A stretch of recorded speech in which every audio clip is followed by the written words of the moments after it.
भारत में फैले corona virus को रोकने के लिए लागू किए लॉकडाउन के चलते सभी सिनेमाघरों पर ताला लगा हुआ है। इसलिए रिलीज़ के लिए तैयार हो चुकी फिल्में अब सीधे डिजिटल प्लेटफॉर्म का रास्ता देख रही है। छोटी फिल्मों को छोड़कर बात करें अगर बड़ी फिल्मों की, तो अमिताभ बच्चन और आयुष्मान खुराना की फिल्म गुलाबो सिताबो और विद्या बालन की फिल्म शकुंतला देवी के सीधे OTT पर रिलीज होने की आधिकारिक घोषणा हो चुकी है। हिंदी सिनेमा की इन दो बड़ी फिल्मों की OTT पर रिलीज होने के बाद फिल्मी दुनिया में मुद्दे तो कई बने, लेकिन एक ताज़ा मुद्दा यह भी है कि इन फिल्मों में काम करने वाले कलाकारों और फिल्म को राष्ट्रीय फिल्म पुरस्कार के दायरे में रखा जाएगा या नहीं। केंद्र सरकार के सूचना और प्रसारण मंत्रालय को इस आशय के संदेश मिल रहे हैं कि वर्ष 2020 में लॉकडाउन की वजह से और सिनेमाघरों के बंद होने के चलते डिजिटल प्लेटफॉर्म पर रिलीज होने वाली फिल्मों को भी राष्ट्रीय फिल्म पुरस्कार के दायरे में रखा जाए। सूत्र बताते हैं कि लॉकडाउन की वजह से सिनेमाघरों के बंद होने के कारण हिंदी समेत भारत की अन्य भाषाओं में बनने वाली कई फिल्में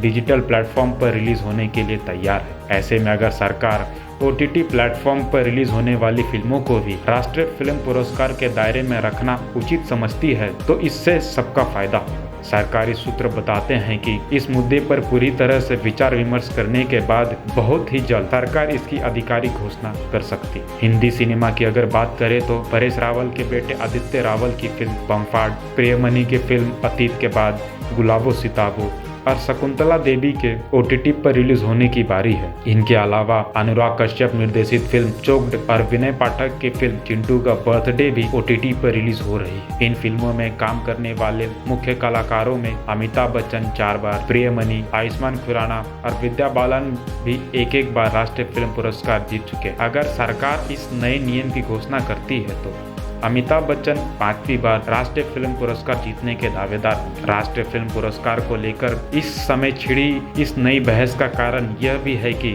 अभी कुछ ही समय पहले हॉलीवुड फिल्मों के सबसे प्रतिष्ठित फिल्म पुरस्कार ऑस्कर्स ने भी OTT पर रिलीज होने वाली अपनी फिल्मों को ऑस्कर पुरस्कार के दायरे में लाने की घोषणा की है। हालांकि उनका यह विचार फिलहाल इसी साल के लिए सीमित है।